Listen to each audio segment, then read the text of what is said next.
Hello everyone, welcome to my YouTube channel Wangxian fan fiction explanation. तो आज मैं आपके साथ Asian fan fiction trapped in mafia world का नेक्स्ट पार्ट शेयर करने वाली हूँ। तो चलिए फिर आज का पार्ट हम शुरू करते हैं। इससे जो पहले वाला पार्ट था उसमें हमने देखा था कि ईबो को जैन की न्यू वीकनेस मिल चुकी थी। उसने अब सोचा था कि वो जैन को जो है वो फिजिकली टॉर्चर नहीं करेगा, वो उसे मेंटली टॉर्चर करेगा, क्योंकि उसने देखा था कि वी यिंग कितना फ्रस्ट्रेटिंग फील कर रहा है। जब लूसी को उसने ईबो के पास देखा तो ईबो जैन के पास आकर उसे बोलता है कि अब वो जैन का रूम चेंज कर देगा। इस रूम के अंदर ईबो अपने मतलब बेटर हाफ के साथ रहेगा, अपने होने वाले future husband I mean wife के साथ यहाँ पर रहेगा। जैन को ये सोचकर बहुत बुरा लगा था और ईबो ने जैन से ये भी कहा था कि वो इस बेड को चाहे तो ले जा सकता है, वो अपना न्यू बेड लेकर आएगा, अपने न्यू बेड पर जो है वो अपनी न्यू लाइफ पार्टनर के साथ अपनी नई यादों को मतलब क्रिएट करेगा। तो जैन को बहुत बुरा लगा था। जैन बेड को ही देख रहा था और वो सोच रहा था क्या इसने नहीं कहा था कि जैन की जगह इस बेड पर है, फिर अब ये सब क्यों। इसके बाद जैन अपने आप को काम डाउन करता है और फिर वो बोलता है मुझे ये बेड नहीं चाहिए। जैन बहुत ही स्लोली बोलता है। ये वो जैन को देखता है और फिर वो धीरे धीरे करके जैन के पास आता है और वो बेड पर बैठ जाता है। जैन को देखते हुए बोलता है मुझे तुम्हारे लिए तुम्हारा तुम्हारा ओल्ड रूम तैयार करवा देना चाहिए ना, जो मेरे रूम से बहुत दूर है। इसके बाद तुम मुझे और बॉदर नहीं कर पाओगे। जैन ये सुनकर और भी ज़्यादा इरिटेट हो जाता है। जैन जल्दी से अपने फेस को टर्न कर लेता है और वो ईवो की ओर अपनी ओर बैक करता है और बोलता है तो फिर मुझे अब इस रूम से चले जाना चाहिए। मैं यूबिन के साथ रह लूँगा, तुम्हारे साथ इस रूम में नहीं रहूँगा। ये बोलकर जैन डोर के हैंडल को पकड़ता है और वो रेडी हो जाता है रूम से बाहर जाने के लिए। लेकिन तभी अचानक से ईवो बोलता है रुको। ये सुनने के बाद जैन चुपचाप वहीं पर खड़ा रह जाता है और वो अपने फेस को नीचे किए हुए था। ईवो जल्दी से आता है जैन के पास और उसके आगे आकर खड़ा हो जाता है। ईबो जैन को देखता है, फिर ईबो अपने एक हाथ को जैन के चिन पर रखता है और जैन के फेस को ऊपर कर सकता है। ईबो जैन को देखता है। जैन की आंखें वेट थी और जेलसी उसके फेस पर साफ साफ दिख रही थी। ये देखकर ईबो धीरे धीरे जैन की ओर अपने फेस को आगे ले जाने लगता है। ये देखकर जैन अपनी आइज़ को बंद कर लेता है। वो सोचता है कि ईबो उसे किस करने वाला है, लेकिन जब जैन को अपने लिप्स पर किसी का भी टच फील नहीं होता, आई मीन उसे ईबो के लिप्स फील नहीं होते, तब वो जल्दी से अपनी आइज़ को ओपन करता है और देखता है। ईबो के फेस पर एक स्मिर्क था, जिसे देखने के बाद जैन और भी ज़्यादा एनोइंग फील करता है। ईबो जैन को देखता है और बोलता है चिंता मत करो, मैं तुम्हें किस करने वाला नहीं हूँ, क्योंकि मेरे लिप्स ना अब मेरे फ्यूचर बिलव्ड को मतलब मेरे फ्यूचर लाइफ पार्टनर को बिलोंग करते हैं, तुम्हारे लिए नहीं है ये बोलकर ईबो जैन से दूर हो जाता है और उसके और अपने बीच में एक डिस्टेंस को बना लेता है। जैन ये सुनने के बाद बहुत ही इरिटेट हो जाता है और बोलता है आई डू नॉट केयर। ये बोलकर जैन जल्दी से रूम से बाहर आता है, लेकिन तभी अचानक से ईबो जैन के सामने आता है और वो उसके हाथ को कसकर पकड़ता है और फिर से उसे रूम के अंदर खींचता है और रूम को बंद करता है डोर को, और जैन को वॉल पर पुश करता है और बोलता है तुम्हारी हिम्मत कैसे हुई मेरी परमिशन के बिना इस रूम से बाहर जाने की। हाँ। जैन ईबो को देखता है और बोलता है तुमने नहीं कहा था कि मैं इस रूम में नहीं रह सकता हूँ। ईबो जैन को देखता है और बोलता है हाँ, लेकिन तुम अभी इस रूम को छोड़कर नहीं जा सकते हो। जब मैं तुम्हें ऑर्डर दूंगा तब तुम इस रूम को छोड़ के जा सकते हो, तब तक जब तक मैं तुम्हें ऑर्डर नहीं दूं तुम इसी रूम में रहोगे और विदाउट मेरी परमिशन यहाँ से कहीं नहीं जाओगे। ये बोलकर ईबो जैन को देखता है। जैन ये सुनकर अपने फेस को टर्न कर लेता है, वो कुछ भी नहीं बोलता। ईबो फिर जैन के चिक्स को क्रेस करता है, उसे सहलाता है और बोलता है तुम्हें डरने की ज़रूरत नहीं है, मैं तुम्हें टच नहीं करूँगा, चिंता मत करो। अब तुम्हें एवरी नाइट सफ़र होने की ज़रूरत नहीं है, नहीं मैं तुम्हारे साथ इंटीमेट होऊंगा। अब चिंता क्यों कर रही हो तुम। हाँ, मैं बिल्कुल नहीं करूँगा ऐसा। जैन बोलता है मैं बहुत ग्रेटफुल हूँ कि तुम मुझे अब वो टच नहीं करोगे। ये बोलकर जैन ईबो के हाथ पर स्लैप करता है। ये देखकर ईबो चकल करता है और फिर वो जैन के चिन को छोड़ देता है, यानी कि वो उससे दूर हो जाता है और फिर वो अपने हाथों को अपनी पॉकेट में डालता है और वो रूम से बाहर आ जाता है। जैन डोर को देखता है जो कि बंद हो चुका था। जैन इमीडिएटली वहीं पर उसके आंखों से आंसू निकलने लगते हैं। जैन काउच पर बैठ जाता है और वो अपने हार्ट पर अपनी आई मीन चेस्ट पर हाथ रखकर बोलता है मुझे मुझे इतना हर्ट क्यों हो रहा है, क्यों हो रहा है, क्या फीलिंग है ये, मुझे समझ नहीं आ रही। अब हम दूसरी तरफ ईबो को देखते हैं। ईबो सीधा अपने रूम से निकलने के बाद सीधा हॉल में आता है।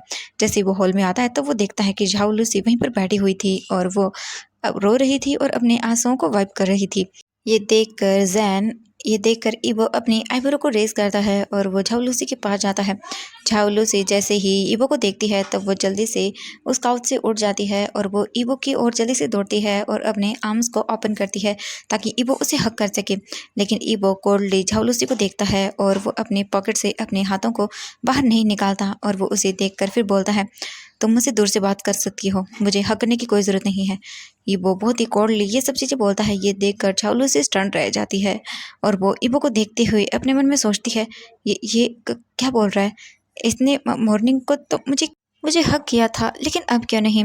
फिर झाऊ से ईबो को देखती है और वो ईबो के पास आकर खड़ी हो जाती है और वो टेयरफुल आई से ईबो को देखती है और फिर बोलती है, ईबो मेरे साथ ना एक पर्सन ने मिसबिहेव किया, उसने मेरे साथ अच्छे से बात नहीं की, वो बहुत बुरा है, उसने मेरे हाथ को ऐसे पकड़ कर ट्विस्ट कर दिया, मुझे हर्ट किया उसने।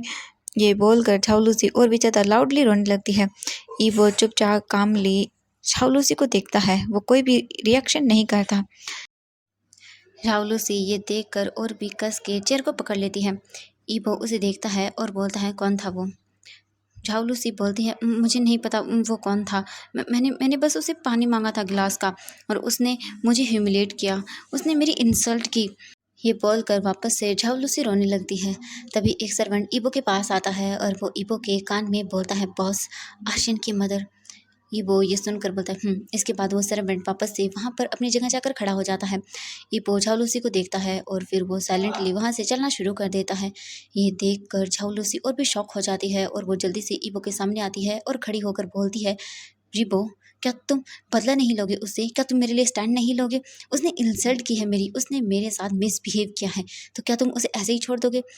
ईबो रुक जाता है और वो झाऊ से बोलता है कि मैं उससे इस बारे में बात करूंगा। तभी लिu बोबिन भागते हुए आता है और बोलता है, बॉस। ईबो लिu बोबिन को देखता है। लिu बोबिन बोलता है, बॉस, हमें आधे घंटे के अंदर वहाँ पर पहुँचना होगा रेस्टोरेंट में, क्योंकि क्लाइंट आपका वेट कर रहे हैं। ईबो बोलता है, ठीक है। इसके बाद ईबो लिu बोबिन के साथ मेंशन से बाहर आता है और वो अपनी मीटिंग के लिए चला जाता है। अब हम देखते हैं नाइट का सीन। जैन और आशियन दोनों रूम के अंदर थे और वो दोनों बेड पर थे। आशियन अपने टॉयज़ के साथ खेल रही थी और जैन भी उसके पास ही बैठा हुआ था। आशियन बोलती है, मम्मा, आपको पता है डैड ने मुझे ना बहुत सारे टॉयज़ दिए, देखिए। और वो आशियन जो है जैन को अपनी एक न्यू बार्बी डॉल दिखाती है। आशियन बोलती है, मम्मा, आपको पता है डैड बहुत अच्छे हैं और वो मुझसे बहुत प्यार भी करते हैं। ये सुनकर जैन स्माइल करता है और बोलता है, हाँ। लेकिन जैन अपने मन में सोचता है कि इस 1 महीने में आशियन ने ईबो को अपने फादर के रूप में एक्सेप्ट कर लिया है। वो वैसे ही ईबो से प्यार करती है जैसा कि वो मुझसे करती है। लेकिन लेकिन क्या होगा? ईबो तो उस दूसरे लेडी से शादी करने चला जाएगा, शादी कर लेगा तो फिर उसका क्या होगा? जैन बोलता है, नहीं, मैं अपनी बेटी को बिल्कुल भी उसे नहीं दूंगा। नहीं, वो औरत बहुत ही घमंडी है, मैं अपनी बेटी को उसे बिल्कुल भी नहीं दूंगा। मैं अपनी बेटी को अपने पास ही रखूंगा अगर ईबो उससे शादी करता है तो। आशियन के बिना मेरी यहाँ पर कोई जगह नहीं है। मैं बस मेरी बेटी की वजह से यहाँ हूँ। अगर ईबो ने शादी की तो फिर मैं मेरी बेटी के साथ यहाँ से चला जाऊँगा। नहीं, मैं बिल्कुल भी यहाँ पर नहीं रहना चाहता हूँ। आशियन के बिना मेरी कोई औकात नहीं है, कुछ भी नहीं है। लोग मेरे बारे में क्या सोचेंगे? अगर आशियन मेरे पास नहीं होगी तो मैं ईबो का एक मिस्ट्रेस रहूँगा? नहीं, ऐसा नहीं हो सकता। ये सोचते ही जैन की आंखों में आंसू आ जाते हैं। तभी आशियन जैन को शेक करती है और बोलती, मम्मा। आशियन की आवाज़ सुनकर जैन वापस से अपने सेंस में आता है और वो आशियन को देखते हुए बोलते, हाँ। आशियन बोलती, मम्मा, डैड कब आएंगे? मैं उन्हें मिस कर रही हूँ। जैन जब ये सुनता है तब वो अपने फेस पर स्माइल लेकर आता है और बोलता है, आशियन बेबी, वो तुम्हारे डैड ना काम में बिजी हैं तो उन्हें आने में देर हो जाएगी, ठीक है। ये सुनकर आशियन मुंह बनाती है और वो थोड़ी सी सैड हो जाती है। ये देखकर जैन आशियन के दोनों चिक्स को पकड़ता है और बोलता है, आशियन बेबी, कोई बात नहीं, ठीक है, तब तक मैं तुम्हें कहानी सुना देता हूँ। ये सुनते ही आशियन बहुत ही ज़्यादा हैप्पी हो जाती है और बोलती है, हाँ मम्मा, ठीक है। ये बोलकर वो तो स्माइल करने लगती है।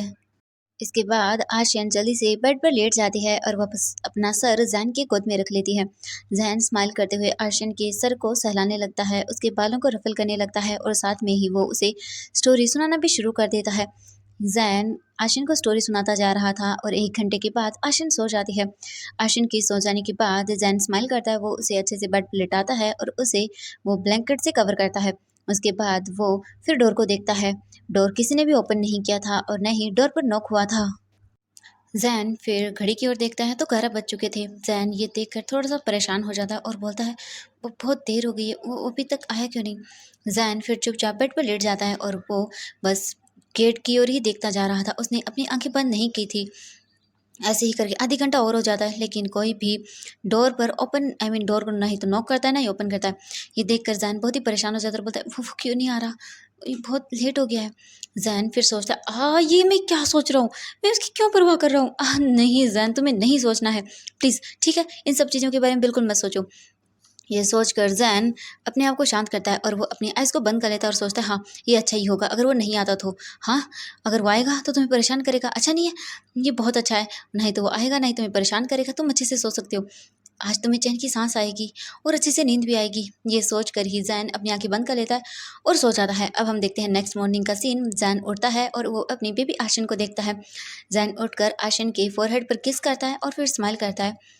फिर ज़ैंडोर को देखता है और फिर वो वापस से बेड को देखता है। आशिन के पास की जगह बिल्कुल खाली थी जहाँ पर अक्सर इवो सोया करता था। जैसे ही ज़ैन ये देखता है, ये देखकर ज़ैन का फेस पूरा पेल पड़ जाता है। ज़ैन इवो को वहाँ पर न पाकर उसकी आंखें आंसू से भर गई थी, लेकिन ज़ैन बिल्कुल भी शो नहीं करता। वो जल्दी से उठता है बेड से और वो सीधा वॉशरूम के अंदर चला जाता है। वॉशरूम के अंदर जाने के बाद ज़ैन डोर को बंद करता है और वो रोने लगता है। ज़ैन बहुत बुरी तरह से रोता है साइलेंटली। ज़ैन बोलता है, क्यों क्यों मुझे जेलसी फील हो रही है? क्यों मुझे हार्ट में दर्द हो रहा है? क्यों मुझे ये फीलिंग इस तरह से फ़ील करवा रही है? मैं क्यों फ़ील कर रहा हूँ उसके बारे में ऐसा? वो हर बार मुझे टॉर्चर करता है। वो मेरे साथ कितना बुरा बिहेव करता है, लेकिन फिर भी मैं क्यों जेलस फ़ील कर रहा हूँ उसके लिए? वो पर्सन मुझसे डिज़र्व नहीं करता। लेकिन मैं क्या करूँ? मैं नहीं रोक पा रहा हूँ अपने आप को। ये फीलिंग्स मुझे हर्ट कर रही हैं बहुत ज़्यादा ही। ज़ैन सोचता है और फिर वो रोने लगता है। ईवो मॉर्निंग को 7 बजे अपने मेंशन वापस आता है। मॉर्निंग के 7 बज गए थे और ईवो आ गया था। ईवो सीधा अपने रूम के अंदर जाता है। वो अपने रूम का डोर ओपन करता है और फिर वो रूम के अंदर आता है, डोर को बंद करता है और देखता है कि उसकी आशिन प्रिंसेस सो रही है। ईवो जाता है और आशिन के पास वो जाकर बैठ जाता है। उसके हेयर को वो रफ करता है और बोलता है, I am sorry my little princess, मैं तुम्हारे साथ कल रात को नहीं सो पाया।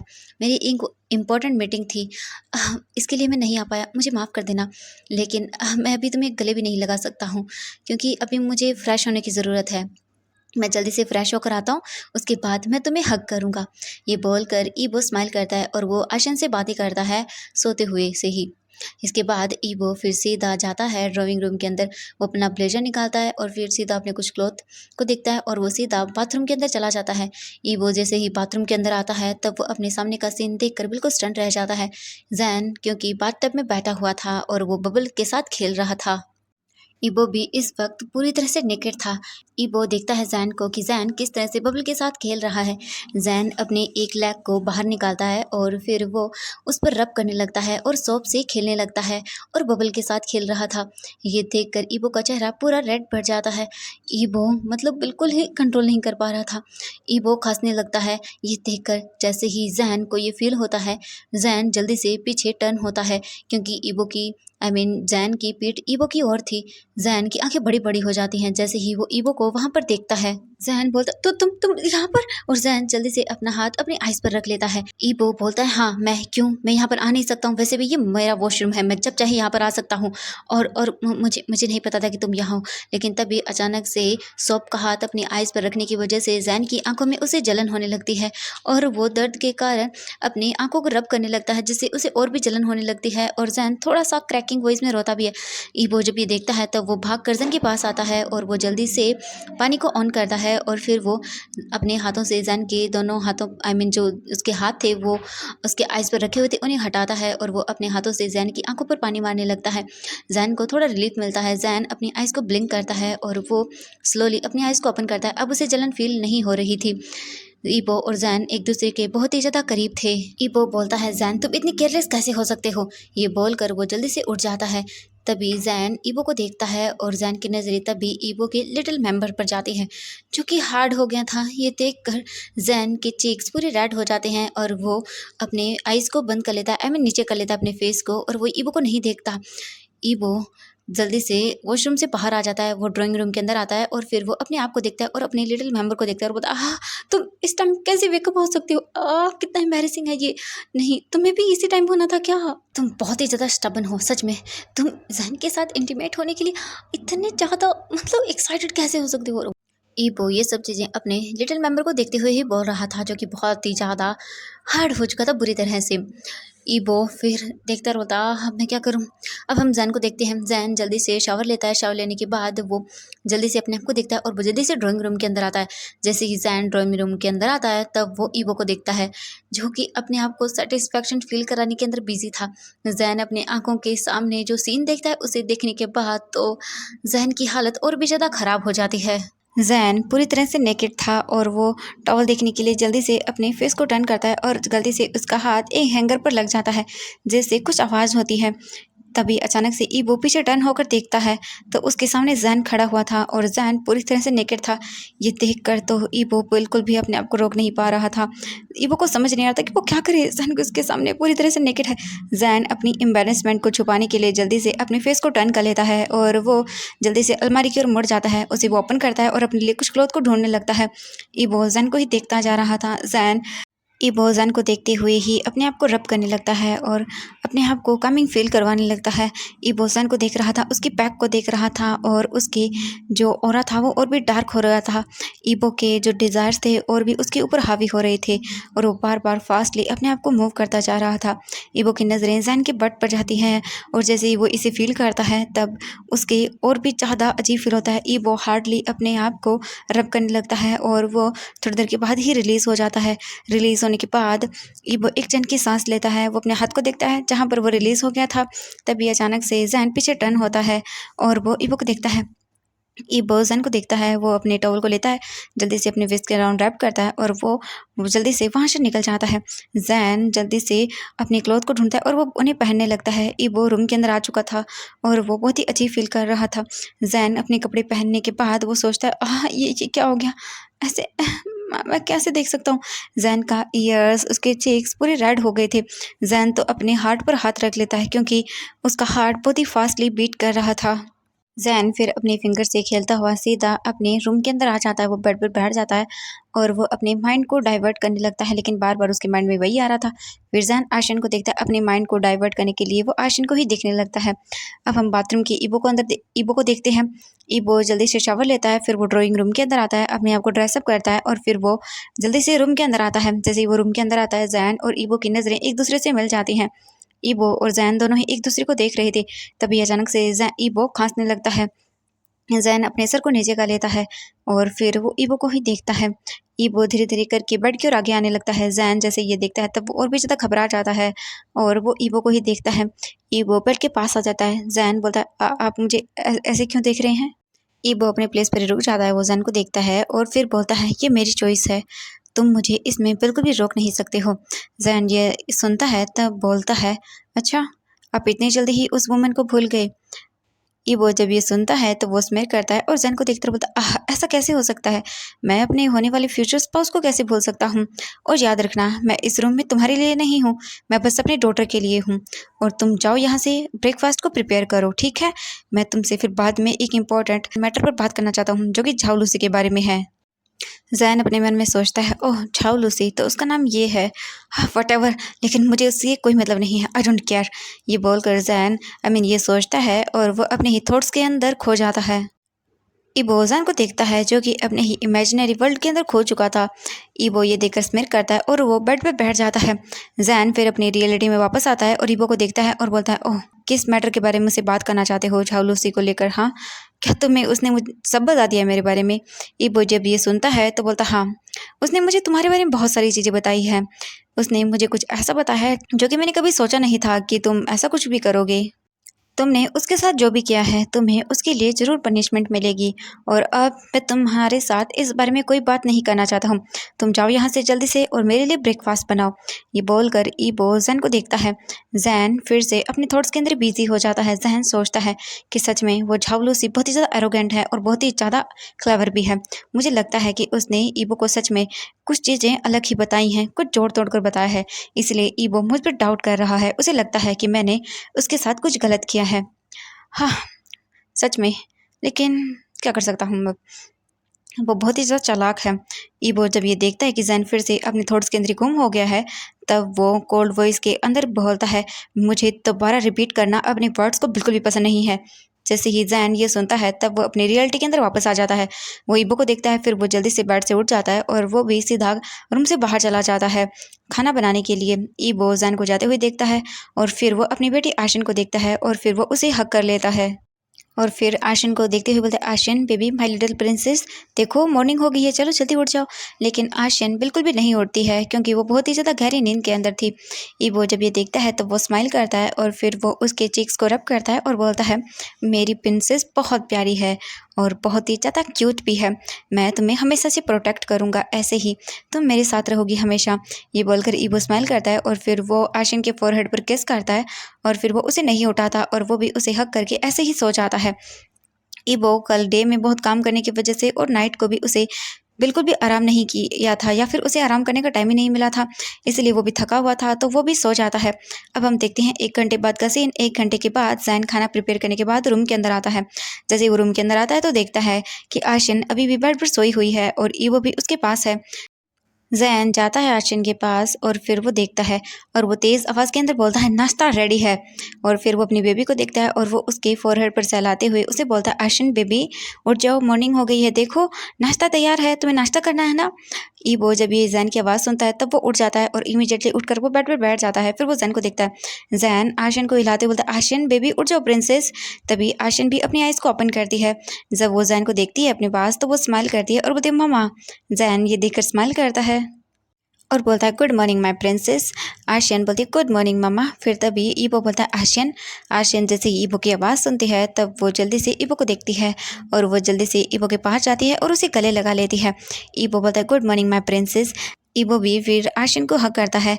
आशियन बोलती है, गुड मॉर्निंग डैड, और फिर वो स्माइल करती है। तभी जैन देखता है और बोलता है, ईबो तुमने मुझे कहा था कि मैं तुम्हारे लिए खाना बना दूँ ना, मैंने तुम्हारे लिए नाश्ता बना दिया है, तो जाओ और जाकर नीचे नाश्ता कर लो। मैं आशियन को नहलाऊंगा। आशियन चलो, खाना रेडी है बेबी, पहले मैं तुम्हें नहला देता हूँ, उसके बाद हम नाश्ता करेंगे। आशियन ईबो को देखती है। ईबो आशियन को देखकर मुंह बनाता है। आशियन ईबो के चिक्स पर पिंच करती है, जिससे देखने के बाद जैन बहुत ही ज़्यादा इरिटेट हो जाता है और वो अपने हाथों को फोल्ड कर लेता है। ईबो आशियन को छोड़ देता है और आशियन के पास में से वो बेड से उठ जाता है। आशियन को फिर जैन जल्दी से अपनी गोद में लेता है और वो उसे लेकर बात दिलाने के लिए चला जाता है। ईबो भी फिर वहाँ से निकल कर मतलब डाइनिंग एरिया की ओर चला जाता है नाश्ता करने के लिए। अब हम देखते हैं जैन और आशियन को 1 घंटे के बाद वो दोनों मतलब शावर वगैरह लेकर अच्छे से रेडी होकर वो दोनों अपने रूम से बाहर निकलते हैं। फिर जैन अपने ब्रेकफास्ट को लेकर यूबिन के रूम में जाता है। फिर वो तीनों मिलकर अपना ब्रेकफास्ट करते हैं। ब्रेकफास्ट कर लेने के बाद जैन इम्पटी प्लेट लेकर वापस से आता है और वो किचन के अंदर प्लेट को रख देता है। जैन फिर दोबारा से यूबिन के रूम की ओर चलना शुरू कर देता है, लेकिन तभी अचानक से वो रुक जाता है क्योंकि उसके सामने से झाउलूसी आ रही थी, वो भी गुस्से में ईबो के साथ। जैन जब ये देखता है तब वो वहीं पर रुक जाता है। ईबो और झाउलूसी दोनों जैन के पास आते हैं। जैन ईबो को देखता है और फिर वो झाउलूसी को देखता है जिसकी आंखों के अंदर फेक टीयर्स थे। जैन कुछ भी नहीं बोलता। ईबो जैन को देखता है और बोलता है, जैन तुम ऐसे झावलूसी के साथ मिसबिहेव कैसे कर सकते हो? उसने तुमसे बस 1 गिलास पानी ही तो मांगा था, तुम इतने रूड कैसे हो सकते हो उसके साथ? तुम्हें उससे माफ़ी मांगनी चाहिए अपने इस बिहेवियर के लिए। जैन ईबो को देखता है और फिर वो झावलूसी की ओर एक ग्लेयर करता है। ये देखकर झावलूसी जानबूझकर ईबो के पीछे छुप जाती है और वो बोलते, ईबो वो मुझे डरा रहा है। ईबो जब ये देखता है तब वो कोल्ड और लाउडर वॉइस के अंदर बोलता है, जैन तुम ये क्या कर रहे हो? उसे घूरना बंद करो, मैंने जो कहा है वो करो। तुम झावलूसी से माफ़ी मांगो अपने बिहेवियर के लिए, तुमने उसके साथ मिसबिहेव किया है। और वह अपने हाथों को झावलूसी के ऊपर रैप करता है। जैसे ही जैन ये देखता है तब उसका हार्ट तेज़ी से बीट करना शुरू कर देता है। जैन ये देखकर अपने हाथों की मुट्ठियों को कसकर बंद कर लेता है। उसके नेल्स उसके हाथ के पाम के अंदर गड़ रहे थे, लेकिन फिर भी वो कुछ भी नहीं बोलता। वो ईबो को देखता है और बोलता है, मैंने उसके साथ कोई मिसबिहेव नहीं किया है। इसे आगे जैन बोलने वाला था, लेकिन तभी ईबो उसे बीच में ही चुप करवा देता है और बोलता है, शट अप, मुझे तुम्हारी कोई बात नहीं सुननी है। मुझे पता है कि तुम बिल्कुल भी माफ़ी के लायक तो नहीं हो, लेकिन तुम मुझसे माफ़ी मांगो, ठीक है? समझ आया तुम्हें? तुम अपोलाइज़ करोगे। जैन जब ये सुनता है तो वो कुछ नहीं बोलता। ईबो जैन को टोंट मारते हुए बोलता है, मुझे पता है कि तुम झूठ ही बोलोगे। जैन जब ये सुनता है तब उसे और भी ज़्यादा गुस्सा आता है। ज़ैन अपने अंदर की फीलिंग को हाइड करने के लिए अपने हाथों को कसकर बंद कर लेता है, मुट्ठियों को, और फिर वो अपनी आइज़ को बंद करता है। ज़ैन अपने आप को शांत करता है, अपनी आइज़ को ओपन करता है, ईबो को देखता है और बोलता है, मैं उससे माफ़ी नहीं मांगूंगा। जैसे ही झाऊ लूसी ये सुनती है तब वो जल्दी से ईबो को हग करती है, अपने फेस को ईबो के चेस्ट में छुपा के रोते हुए बोलती है, ईबो देखा ना तुमने। ईबो गुस्से में ज़ैन को देखता है, लेकिन ज़ैन बिल्कुल भी इतनी क्लोजनेस को बिल्कुल बर्दाश्त नहीं कर पा रहा था। वो नहीं देख पा रहा था ईबो और झाऊ लूसी को इतने पास। ज़ैन अपने सर को नीचे कर लेता है। ईबो ज़ैन को डांटते हुए बोलता है, ज़ैन तुमने सुना नहीं मैंने तुमसे क्या कहा? हाँ, इससे माफ़ी मांगो। ज़ैन जब ये सुनता है तब उसकी आंखें आंसुओं से भर जाती है। ज़ैन ईबो को देखता है और बोलता है, ज़ैन मैंने कहा माफ़ी मांगो। ज़ैन बोलता है, मैं नहीं मांगूंगा, और उसकी आंखों से एक आंसू की बूंद नीचे गिर जाती है। ज़ैन भी जिद कर रहा था, सच में उसने गलती नहीं की थी तो वो माफ़ी क्यों मांगे फिर। ईबो बोलता है, ज़ैन मैंने कहा माफ़ी मांगो, लेकिन ज़ैन बिल्कुल भी उससे माफ़ी नहीं मांगता और बोलता है, मैं नहीं करूँगा। ये बोलकर वो सीधा वहाँ से चला जाता है। ज़ैन की आंखें पूरी रेड हो चुकी थी, उसकी आंखों से आंसू गिर रहा था। ये ईबो के ज़ैन के वहाँ से जाने के बाद ईबो अपनी आंखें बंद कर लेता है और फिर वो अपनी आइज़ को ओपन करता है और वो झाऊ लूसी को देखता है, जो कि उसे और भी टाइटली गले लगा रही थी। ये देखकर ईबो को गुस्सा आता है और फिर वो झाऊ लूसी को उसके शोल्डर से पकड़ता है और उसे खुद से धक्का दे देता है। यानी ज़्यादा हार्डली नहीं करता, थोड़ा सा पुश करता है, और झाऊ लूसी और भी ज़्यादा रोने लगती है ये देखकर और बोलती, ईबो उसने मुझसे माफ़ी नहीं मांगी। ईबो बोलता है, ये बोलकर ईबो भी सीधा वहाँ से अपने रूम की ओर चला जाता है। ये देखकर तो झाऊ लूसी अपने प्लेस पर ही फ्लिंच कर जाती है। उसे यकीन नहीं हुआ कि सच में ईबो ने उस पर अटेंशन नहीं किया, आई मीन उस पर कोई ध्यान नहीं दिया। ईबो के जाते ही झाऊ लूसी की आंखें पूरी तरह से डार्क हो जाती हैं, उसकी आइज़ भी डार्क हो जाती है। झाऊ लूसी फिर अपने आंसू को वाइप करती है और वो फिर अपने आर्म्स को फोल्ड करती है और ऐसे ही वहाँ पर खड़ी रहती है। तो एवरीवन, आज के लिए बस इतना ही। मिलते हैं नेक्स्ट पार्ट में। आई होप कि वीडियो पसंद आई तो प्लीज़ वीडियो को लाइक, चैनल को सब्सक्राइब कर दीजिएगा। तो देखते हैं नेक्स्ट पार्ट में कि आखिर क्या होता है। ईबो सिर्फ ज़ैन को जेलस फील कराने के लिए ये सब चीज़ें कर रहा है। तो आपको क्या लगता है कि ये झाऊ लूसी आखिर क्या करेगी? क्या ये सच में ईबो और ज़ैन को और भी दूर कर देगी एक दूसरे से? चलिए देखते हैं नेक्स्ट पार्ट में। तो बाय बाय एवरीवन।